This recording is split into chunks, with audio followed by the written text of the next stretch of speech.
Hello everyone, how are you? I hope all of you are fine.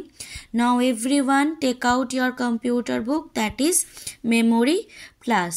Open page number 13, প্রত্যেকে 13 number পৃষ্ঠাটি খোলো।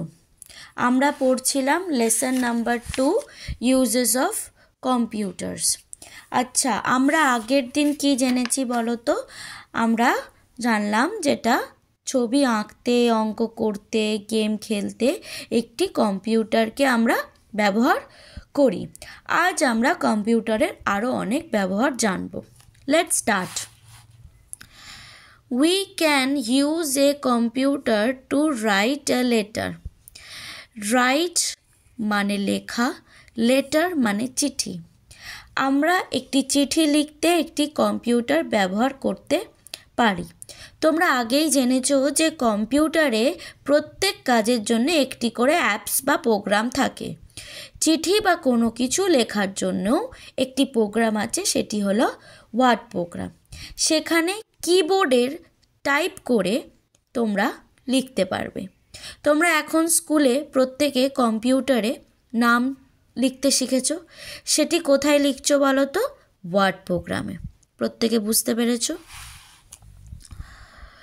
We can use a computer to listen to music or watch movies. Listen to music মানে গান শোনা, watch movies মানে cinema দেখা। অর্থাৎ আমরা গান শুনতে বা সিনেমা দেখতে একটি কম্পিউটার ব্যবহার করতে পারি। তোমরা বাড়িতে টিভি বা মোবাইলে সিনেমা দেখো আর গান শোনো। কম্পিউটারেও গান বা রাইমস শুনতে পারো আর সিনেমা বা যে কোনো ভিডিও দেখতে পারো। নাও এভরিওয়ান টার্ন ইয়োর পেজ। আমরা এই লেসনটিতে কি কি শিখলাম বলো তো? We can use a computer to draw and color pictures. মানে কি? আমরা ছবি আঁকতে এবং রং করতে একটি কম্পিউটার ব্যবহার করতে পারি। We can use a computer to do sums. অঙ্ক করতে একটি কম্পিউটার ব্যবহার করতে পারি। We can use a computer to play games.